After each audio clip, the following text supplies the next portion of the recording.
എങ്ങനെയാണ് നമ്മൾ ഭഗവാനിലേക്ക് സമർപ്പിക്കപ്പെടുക? അതെന്തുകൊണ്ടാണ് നമ്മൾ സമർപ്പിക്കാത്തത്? കാരണം അടുത്ത ശ്ലോകത്തിൽ പറയുന്നു, കാരുണ്യാൽ കാമമന്യം ദദതി ഖലുപരേ സ്വാത്മതസ്ത്വം വിശേഷാൽ ഐശ്വര്യാദീശരണ്യേ ജഗതി വരജനേ സ്വാത്മനോ ഭീശരസ്തം ത്വയ്യുച്ചൈരാരമന്തി പ്രതിപദമധുരേ ചേതനാസ്ഫീതഭാഗ്യാം ത്വം ച ആത്മാരാമയേ വേദി അതുലഗുണഗണ താരശൗരേ നമസ്തേ.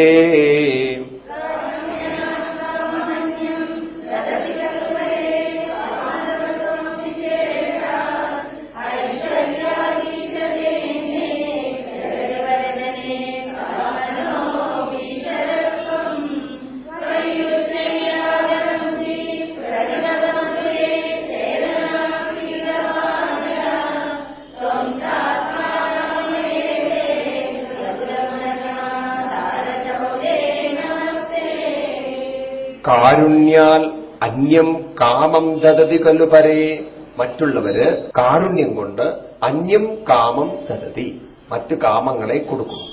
ഇതിന് രണ്ടർത്ഥങ്ങളുണ്ട്. ഒന്ന്, അന്യദേവതാ ഉപാസനകൾ.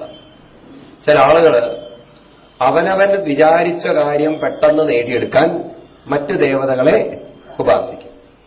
ചില ആളുകളുണ്ട് അങ്ങനെ. ഗുരുവായൂരിൽ തന്നെയായിരിക്കും അവർ താമസിക്കുന്നത്, പക്ഷെ മകളുടെ കല്യാണം നടക്കാൻ വേളാങ്കള്ളി മാതാവിനെ പ്രാർത്ഥിക്കും. എവിടുന്നാ പ്രാർത്ഥിക്കുന്നത്? ഗുരുവായൂർ. അപ്പൊ അന്യദേവതകളെ കാര്യം നടക്കാൻ വേണ്ടി പ്രാർത്ഥിക്കുന്ന ആളുകളുണ്ട് ലോകത്തില്, ഇല്ലേ? ഒരിടത്തിരിക്കുക, വേറൊരിടത്തേക്ക് പ്രാർത്ഥന നേടുക. അവർക്കെല്ലാം കുറെയൊക്കെ കാമങ്ങളെ കൊടുക്കാൻ സാധിച്ചു എന്ന് വരും, അത്രയുള്ളൂ. എന്നാൽ ഭഗവാനാണെങ്കിലോ തന്നെ തന്നെ ഭഗവാൻ സ്വാത്മതത്വം തന്നെ തന്നെ നൽകുന്നവനാണ്. ആര്? ഭഗവാൻ. ബാക്കിയുള്ളവര് മനസ്സിൽ ആഗ്രഹിച്ച കാര്യങ്ങളെ കൊടുക്കുമെങ്കിൽ തന്നെ തന്നെ കൊടുത്തുയർത്തുന്നവനാണ് ആര്? ഭഗവാൻ. തന്റെ ആത്മാവായിരിക്കുന്ന ഗുരുവായൂരപ്പൻ. ഒന്നുകൂടി വ്യക്തമായി പറഞ്ഞാൽ, ഒരു കൂട്ടുകാരനും നമ്മുടെ ഒരു കൂട്ടുകാരനുമായിട്ട് കൂട്ടുകൂടുന്ന സമയത്ത് കുറെയൊക്കെ നമ്മുടെ കാര്യങ്ങളെ നടത്തിത്തരാൻ ഒരുപക്ഷെ കൂട്ടുകാരന് സാധിച്ചു. എന്നാൽ നമ്മുടെ അച്ഛൻ കൂടെ ഉണ്ടെങ്കിൽ, സ്വന്തം പിതാവ് കൂടെ ഉണ്ടെങ്കിൽ നമ്മൾ പിന്നെ പ്രത്യേകിച്ച് മോഹിക്കേണ്ട കാര്യമില്ല. എപ്പോഴും മനസ്സിനൊരു ധൈര്യം തരാൻ, ശക്തി തരാൻ ആരുണ്ട്? അച്ഛൻ കൂടെയുണ്ട്. ഒരാൾക്ക് ശക്തി പകരാൻ സാധിക്കും, മറ്റൊരാൾക്ക് വിചാരിച്ച കുറെ കാര്യങ്ങളെ നടത്തിത്തരാൻ സാധിക്കും. ഇന്ന് നമ്മുടെ അസോസിയേഷൻ ഒക്കെ ഉണ്ടല്ലോ, കാര്യങ്ങൾ നടത്താൻ വേണ്ടിയിട്ടുള്ള ബന്ധങ്ങളാണ്. നമ്മൾ മാനസികമായി ഉയരുന്ന ബന്ധങ്ങളല്ല.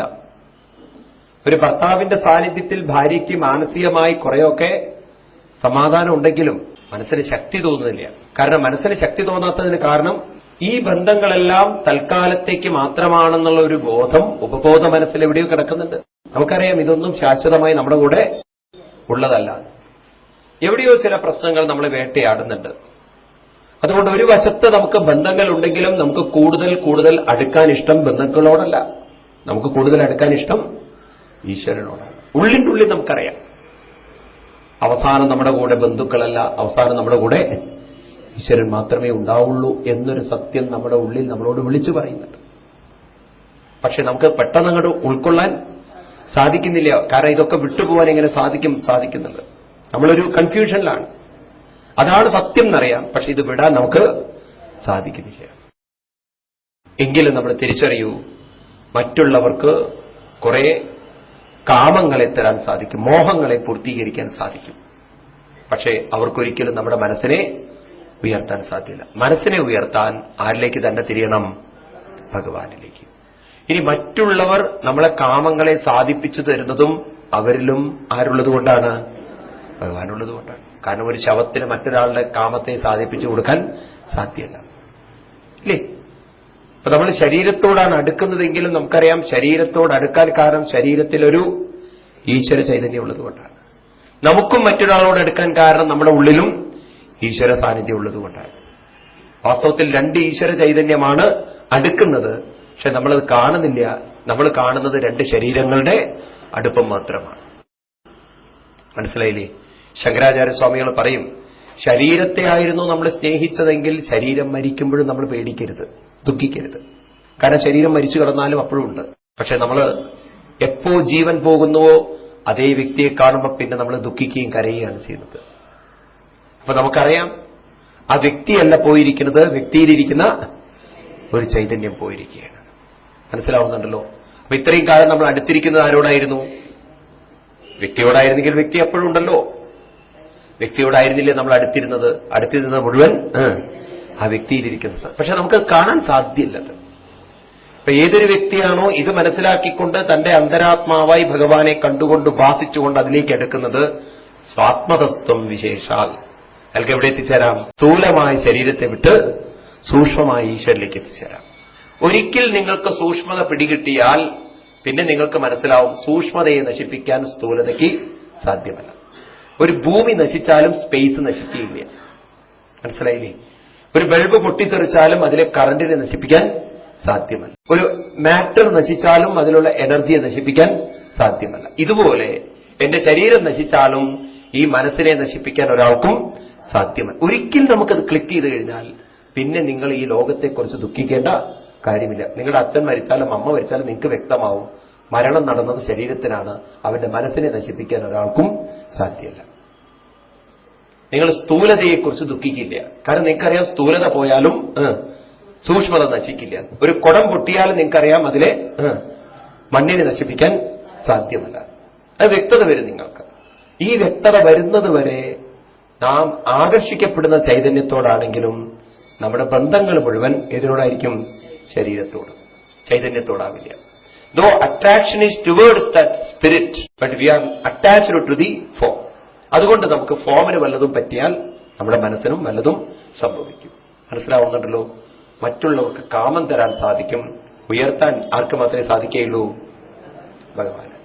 ഐശ്വര്യാദീശതന്യേ ജഗതി പരജനേ സാത്മനോ ഭീശരത്വം. മറ്റുള്ളവർക്ക് പല പല ഐശ്വര്യങ്ങൾ തരാൻ സാധിക്കും. ഭർത്താവിന് ഭാര്യയ്ക്ക് വീട് വെച്ചു കൊടുക്കാൻ സാധിക്കും, അതുപോലെ മക്കളുണ്ടാവാൻ പറ്റും, നല്ല നല്ല സുഖസൗകര്യങ്ങളൊക്കെ തരാൻ ലോകത്തിലുള്ള പലർക്കും സാധിക്കും. പക്ഷെ മനസ്സമാധാനം തരാൻ ഒരാൾക്കും സാധ്യമല്ല. അത് അവനവൻ തന്നെ വേണം കണ്ടെത്താൻ. ഇന്ന് നിങ്ങൾക്ക് പലർക്കും മനസ്സമാധാനം ഉള്ളതിന് കാരണം പരിതസ്ഥിതി അനുകൂലമായതുകൊണ്ടാണ്. മക്കൾ പറഞ്ഞാൽ അനുസരിക്കുന്നുണ്ട്, ഭർത്താവ് പറഞ്ഞാൽ അനുസരിക്കുന്നുണ്ട്, ഭാര്യ പറഞ്ഞാൽ അനുസരിക്കുന്നുണ്ട്. ഇതെല്ലാം അങ്ങോട്ട് ഓപ്പോസിറ്റ് ഡയറക്ഷനിലേക്ക് തിരിയാൻ തുടങ്ങിയാലോ? ഒരാള് പണ്ട് വിവേകാനന്ദ സ്വാമികള് രാമകൃഷ്ണ പരമഹംസന്റെ അടുത്തെത്തിയിട്ട് ചോദിച്ചു, who is God, were is God എന്നൊക്കെ ചോദിച്ചു. അതിന് രാമകൃഷ്ണ പരമഹംസർ പറഞ്ഞു, ഗോഡ് ഈസ് ലവ് എന്ന്. അപ്പൊ പറഞ്ഞു, if God is love I can experience from my house, my mother is loving me. ഇയാൾ മാരീഡ് അല്ല, അമ്മയുണ്ടല്ലോ, അമ്മ സ്നേഹിക്കണ്ടല്ലോ. ഇദ്ദേഹം പറഞ്ഞു, that love and this love, godly love is different. What is the difference വെച്ചു. അപ്പൊ മദർലി ലവ് ആണ് നിങ്ങൾ God എന്ന് പറയുകയാണെങ്കിൽ, ഇപ്പോ നിങ്ങൾ മദറെ സ്നേഹിക്കാൻ കാരണം നിങ്ങൾ പറഞ്ഞ പോലെ മദർ നിൽക്കുന്നതുകൊണ്ടാണ്. വിവേകാനന്ദ സ്വാമിയോട് ചോദിച്ചു, നിങ്ങൾ മദറെ എന്ന് വെറുപ്പിക്കാൻ തുടങ്ങുമെന്ന്. പറഞ്ഞൊന്ന് അനുസരിക്കാതിരിക്കൂ. എന്ത് ചോദിച്ചാലും പറയാ സൗകര്യമില്ല ചെയ്യാൻ. എങ്ങനെ ചെയ്തു നോക്കൂ. കുറച്ചു ദിവസം കൊണ്ട് അതേ മദർ പറയും, ശല്യം ഒന്ന് ഒഴിഞ്ഞു കിട്ടിയാൽ നന്നായിരുന്നു. അനുകൂലമായി നിന്ന മദർ പ്രതികൂലമായി നിൽക്കുന്ന സമയത്ത് അന്ന് നമുക്ക് സ്നേഹം തോന്നില്ല. അപ്പൊ പിന്നെ ഗോഡ്ലി ലവ് എന്ന് പറയാൻ പറ്റുമോ? എന്നാൽ യഥാർത്ഥ സ്നേഹം എന്ന് പറയുന്നത് അനുകൂലമായ സാഹചര്യത്തിലും ആ സ്നേഹം കൂടെയുണ്ടാവും, പ്രതികൂലമായ സാഹചര്യത്തിലും ആ സ്നേഹം കൂടെയുണ്ടാവും. അതാണ് യഥാർത്ഥമായൊരു സ്നേഹം. അതുകൊണ്ട് ഈശ്വരൻ എന്ന് പറയുന്നത് നമ്മൾ ഒരിക്കലും കൈവിടുന്നതല്ല. അതുകൊണ്ട് മറ്റുള്ളവർ ഐശ്വര്യങ്ങൾ തരുമെങ്കിലും സ്വാത്മനോ തന്നെ അനുഗ്രഹിക്കുന്നവനാണ് ഗുരുവായൂരപ്പൻ. ഇപ്രകാരം തൊയ്യുച്ചൈരാരമന്തി, അങ്ങനെയുള്ള അങ്ങയിൽ രമിച്ചുകൊണ്ട് പ്രതിപദമധുരേ ചേതനാസ്പിതഭാഗ്യ, തന്റെ മനസ്സിനെ ആ ഭഗവാനിൽ രമിപ്പിച്ചുകൊണ്ട് ലയിപ്പിച്ചുകൊണ്ട് ആനന്ദമനുഭവിക്കുന്ന ആളുകൾ ഭഗവാനെ അവരാണ് ഭാഗ്യം ചെയ്തവര്. കാരണം ആത്മാരാമ ഏവേദി, ആത്മാരാമനായിരിക്കുന്ന അങ്ങയുടെ കൂടെ രമിക്കാൻ സാധിക്കുന്ന അവരും ക്രമേണ ആരായിത്തീരും?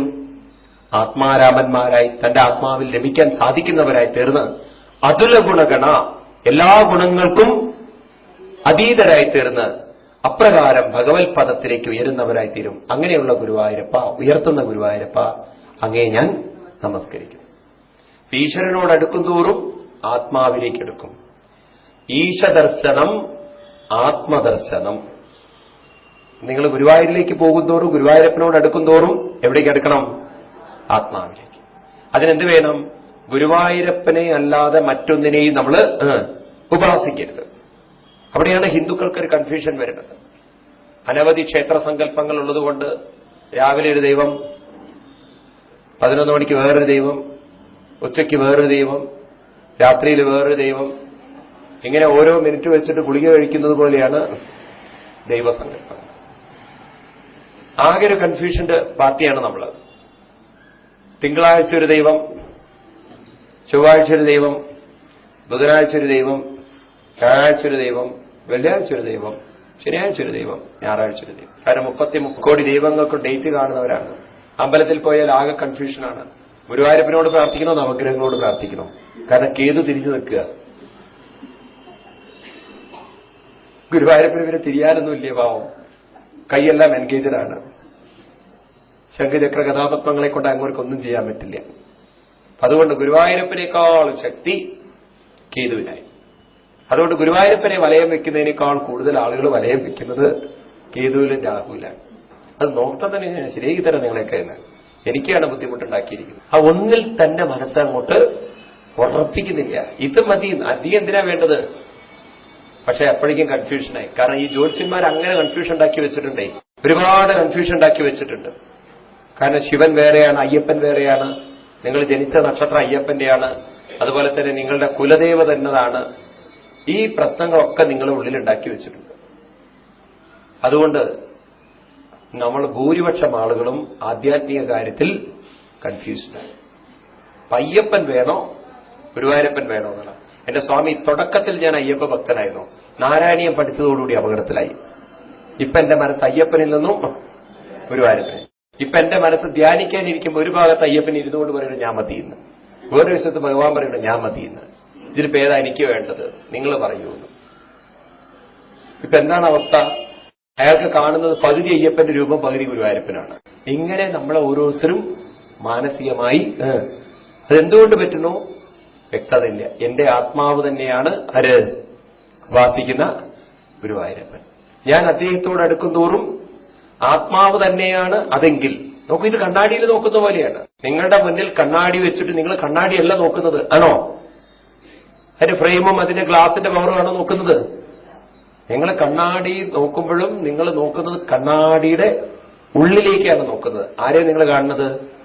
സ്വാത്മനത്വം വിശേഷാൽ കാണുന്നത് അവനെ തന്നെയാണ്. നിങ്ങൾ കണ്ണാടിയുടെ മുകളിലല്ല പൊട്ടു തൊടുന്നത്, ആണോ? അന്ന് കണ്ണാടി പൊട്ടുതൊട്ട് കേമാക്കാൻ. നിങ്ങൾ പൊട്ടു തൊടുന്നത് നിങ്ങളുടെ നെറ്റിയിലാണ്. നിങ്ങൾ കണ്ണാടി നോക്കി ചിരിക്കുന്ന സമയത്ത് കണ്ണാടിയല്ല ചിരിക്കുന്നത്, ആ ചിരിക്കുന്നതും നിങ്ങൾ തന്നെ. വിഗ്രഹങ്ങളൊക്കെ കേവലം ഒരു കണ്ണാടിയാണ്. നിങ്ങളുടെ ആത്മാവിനെ കാണാൻ നിങ്ങൾക്ക് എത്ര കണ്ണാടി വേണം? നിങ്ങളുടെ രൂപം കാണാൻ എത്ര കണ്ണാടി വേണം? എത്ര കണ്ണാടി വേണം? അതുകൊണ്ട് പറയും, ഒരു കണ്ണാടിയുടെ മുന്നിൽ ഒരു കുട്ടി വന്നാൽ കുട്ടി ആസ്വദിക്കും. ആ കുട്ടി കണ്ണാടിയിലുള്ള തന്റെ രൂപം കാണുമ്പോൾ കുട്ടി അതിന് ഉമ്മ വയ്ക്കും, അതിനെ തൊടാൻ ശ്രമിക്കും, അല്ലേ? നേരെ മറിച്ച് കണ്ണാടിയുടെ മുന്നിൽ ഒരു പട്ടി വന്നാലോ അത് കുറയ്ക്കാൻ തുടങ്ങും. അതിന്റെ വിചാരം അതിലിരിക്കുന്ന സാധനം വേറെയാണ്, അത് അങ്ങോട്ട് കുറയ്ക്കും. അപ്പോഴേക്കും അവിടെ നിന്ന് ഇങ്ങോട്ടൊരു വര, ഇവിടുന്ന് അങ്ങോട്ടൊരു വര, അവിടെ നിന്ന് ഇങ്ങോട്ടൊരു വര. അവസാനം കുറച്ച് അത് ചാവും. കണ്ണാടി നോക്കി കുറയ്ക്കുന്നത് പട്ടിയാണ്. ഈ ഡോഗ് എന്നുള്ളത് തിരിച്ചിട്ടാൽ എന്താ വരിക? ഗോഡ് എന്ന് വരും. നിങ്ങൾക്ക് ഈ ലോകത്തെ നോക്കി കുറയ്ക്കാനും സാധിക്കും, നിങ്ങൾക്ക് ഈ ലോകത്തെ നോക്കി ചിരിക്കാനും സാധിക്കും. ലോകത്തെ നോക്കി നിങ്ങൾ കുറയ്ക്കാൻ തുടങ്ങിയാൽ നമ്മളുടെ ലെവൽ അറിയാലോ, പറയേണ്ട ആവശ്യമില്ല. നിങ്ങൾ ലോകത്തെ നോക്കി ചിരിക്കാൻ തുടങ്ങിക്കഴിഞ്ഞാൽ നിങ്ങൾ ആരായി കഴിഞ്ഞു? ഗോഡായി കഴിഞ്ഞു. നിങ്ങൾ എങ്ങനെ നോക്കുന്നു എന്നുള്ളതാണ്. ഓരോ ശരീരവും നമുക്ക് കുറെ കഴിഞ്ഞാൽ ആദ്യം നമുക്കൊരു വിഗ്രഹം കണ്ണാടിയായി മാറണം. പിന്നെ കുറെ കഴിഞ്ഞാൽ ഓരോ ശരീരവും എന്തായി മാറണം? അത്രേ കണ്ണാടിയിട്ട് മാറണം. കാരണം ഓരോ ശരീരത്തിലും നമ്മൾ കാണേണ്ടുന്നത്, ആ ശരീരത്തെയൊക്കെ നിലനിർത്തുന്നത് നമ്മളിൽ തന്നെയുള്ളൊരു ചൈതന്യമാണ്. അങ്ങനെ ഒരു സ്റ്റേജിലേക്ക് നമ്മൾ എത്തുന്ന പറയുന്നത്. ഇങ്ങനെ ഉയർന്നു കുറെ കഴിഞ്ഞാൽ നിങ്ങൾക്ക് ആരെ കണ്ടാലും തോന്നുന്നത് ജോണ്ടിസം വന്നു കഴിഞ്ഞാൽ എന്താ കാണുക? ജോണ്ടിസം വന്ന ഒരാൾക്ക് എന്ത് കാണുമ്പോഴും മഞ്ഞ നിറത്തിലാ കാണുക. ഇതിന്റെ അർത്ഥം ഞങ്ങൾക്ക് ജോണ്ടിസം വന്നു എന്നല്ലേ, ഞങ്ങൾ ഈ മഞ്ഞ ധരിക്കുന്നുണ്ട്. ഇപ്പൊ ജോണ്ടിസം വന്ന ആൾക്ക് എന്ത് കാണുമ്പോഴും മഞ്ഞ നിറം എന്നതുപോലെ നമുക്കൊരു സ്റ്റേജ് എത്തിക്കഴിഞ്ഞാൽ നമുക്ക് പിന്നെ ആരെ കാണുമ്പോഴും ഗുരുവായൂരപ്പനെ പോലെ തോന്നും. ഓ ഗുരുവായൂരപ്പൻ വന്നു, ഗുരുവായൂരപ്പൻ വന്നു. ഇപ്പൊ നമുക്ക് ചെകുത്താനായിട്ടാ തോന്നുന്നത് പലരെയും. ഗുരുവായൂരപ്പന്റെ അടുത്ത് പോലെ എത്തിയിട്ടില്ല. സന്ധ്യയ്ക്കൊക്കെ നിങ്ങൾ കണ്ടില്ലേ, നാമം ജപിക്കുന്ന സമയത്ത് ആ ഭർത്താവ് കയറി വരുന്ന സമയത്ത് തന്നെ പറയും, നരനായിങ്ങനെ ജനിച്ചു ഭൂമിയിൽ. വീടുകളിലൊക്കെ അങ്ങനെയാണ്. അത് അയാൾ കേൾക്കാൻ തന്നെ പറയും, നരകത്തിൽ നിന്നും പറയേണ്ട ആവശ്യമില്ലല്ലോ ബാക്കി. അപ്പൊ നമ്മൾ അങ്ങനെ ജീവിതത്തെ ആക്കി കഴിഞ്ഞു. നമ്മുടെ ജീവിതം ഇപ്പൊ കുടുംബം എന്ന് പറയുന്നത് ഏറെക്കുറെ നരകമാക്കി മാറ്റി. ഇത് നമ്മൾ സ്വർഗമാക്കി മാറ്റണമെങ്കിൽ അത് നമ്മുടെ കാഴ്ചപ്പാടിൽ തന്നെ മാറ്റം വരും. അതിന് കാഴ്ചപ്പാട് മാറണമെങ്കിൽ എന്ത് വേണം? അനവധി ദേവതകളെയൊക്കെ ഉപാസിക്കുന്നത് മാറ്റി ഒന്നിൽ തന്നെ മനസ്സിലാക്കുക. ഒരു വിഗ്രഹം എന്ന് പറയുന്നത് കണ്ണാടിയാണ്. ഈശദർശനം എന്ന് പറയുന്നത് ആത്മദർശനമാണ്. ആത്മാവ് തന്നെയാണ് ഇതിലിരിക്കുന്നത്, ഈശ്വരനിരിക്കുന്നത്. ഇവിടെ കുട്ടിച്ചാത്തനെയും പിടിക്കേണ്ട ആവശ്യമില്ല, ഒരു ചാത്തനെയും പിടിക്കേണ്ട ആവശ്യമില്ല, ഏതെങ്കിലും ഒരാള് മതി. മനസ്സിലാവുന്നുണ്ടല്ലോ? ഇതൊന്നും ഹിന്ദുക്കളുടെ തലയിലേക്ക് കയറില്ല. കാരണം നമ്മൾ ജന്തുക്കളാണ്, ജന്മനാ ജന്തുക്കളായിട്ട് ജീവിക്കും എന്ന് പ്രതിജ്ഞ ചെയ്ത് ജീവിക്കുന്നവരാണ്. കാരണം അത്ര മാറാൻ നമുക്ക് പറ്റില്ല. കാരണം അത്ര കൺഫ്യൂഷനിലാണ് നമ്മൾ ഇരിക്കുന്നത്. പിന്നെ ചിലരാണെങ്കിൽ കൺഫ്യൂഷൻ ആക്കാൻ വേണ്ടി കാത്തിരിക്കുന്നുണ്ട്. നമ്മുടെ പൂജാമുറിയിലൊക്കെ നോക്കിക്കഴിഞ്ഞാൽ ആകെ കൺഫ്യൂഷനാണ് പലർക്കും. കർപ്പൂരം കാണിക്കുമ്പോഴേക്കും പേടിയാണ്. ഗണപതി കണ്ടോ, സുബ്രഹ്മണ്യം കണ്ടോ, അയ്യപ്പൻ കണ്ടോ എന്ന്. അതിനിടയിൽ എങ്ങാനും കെട്ടുപോയാൽ രണ്ടാമത് കത്തിച്ചിട്ടേ അടങ്ങുള്ളൂ. ഗണപതി കണ്ടില്ല അത്രേ. എവിടുന്ന് എങ്ങനെ കൺഫ്യൂഷൻ വരുന്നത് എനിക്ക് മനസ്സിലാവുന്നില്ല. അത് ആധ്യാത്മികമായിട്ടുള്ള സംസ്കാരം നമുക്കില്ലാത്തതുകൊണ്ടാണ്. കാരണം നിങ്ങൾക്ക് ഭക്തിയുടെ ഒരു സംസ്കാരം ബാഹ്യമായിട്ടുള്ള സംസ്കാരം മാത്രമാണ്. മനസ്സിലാവുന്നുണ്ടല്ലോ? കാരുണ്യാത് കാമമന്യോ ദദതി ഖലു പരേ സ്വാത്മദസ്ത്വം വിശേഷാദൈശ്വര്യാദീശതേന്യേ ജഗതി പരജനേ സ്വാത്മനോപി ഈശ്വരസ്ത്വം ത്വയുच्चैरारमन्ति प्रतिपदमधुरे चेतनास्फीतभाग्यास्त्वं चात्मा रामये वेत्यतुलगुणगणाधार शौरे नमस्ते।